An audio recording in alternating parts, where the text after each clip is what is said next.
Oh.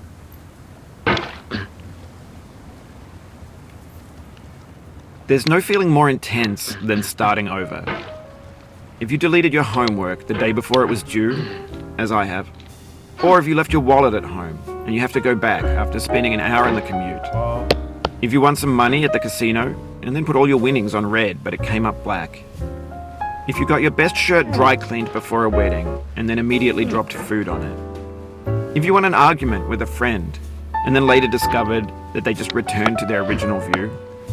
Starting over is harder than starting up. If you're not ready for that, like if you've already had a bad day, then what you're about to go through might be too much. Feel free to go away and come back. I'll be here. Alright, thanks for coming with me on this trip. I'll understand if you have to take a break at any point. Just find a safe place to stop and quit the game. Don't worry, I'll save your progress, always, even your mistakes. This game is a homage to a free game that came out in 2002, titled Sexy Hiking.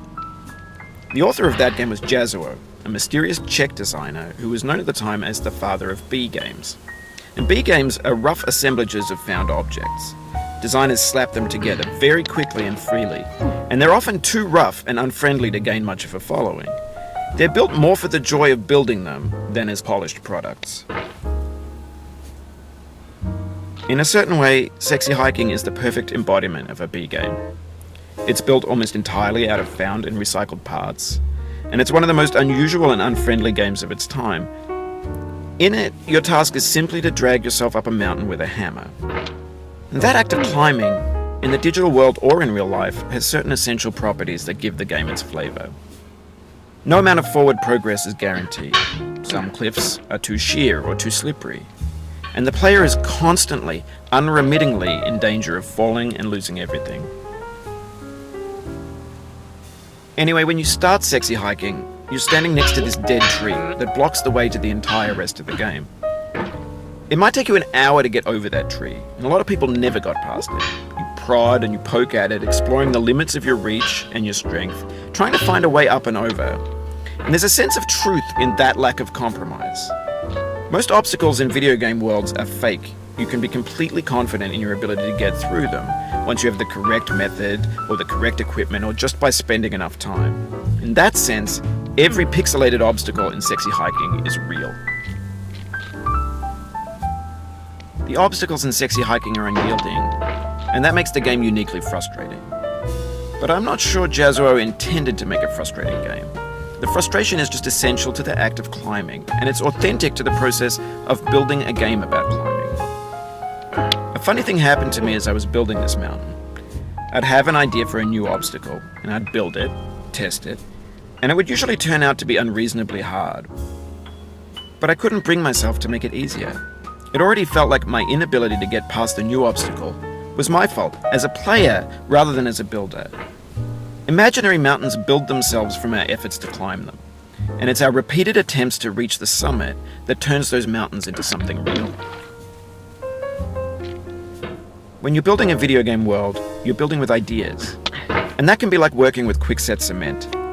You mold your ideas into a certain shape that can be played with, and in the process of playing with them, they begin to harden and set until they're immutable, like rock. And at that point, you can't change the world.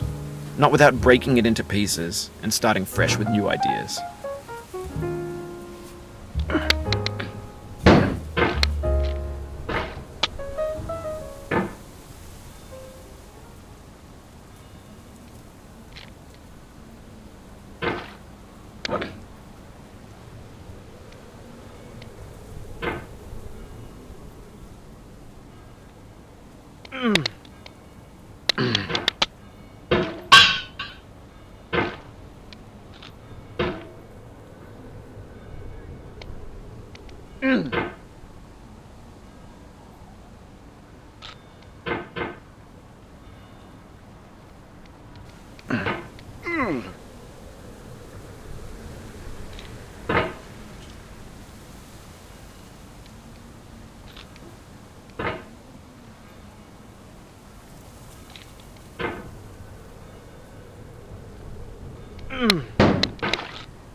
Oh, you just lost a lot of progress.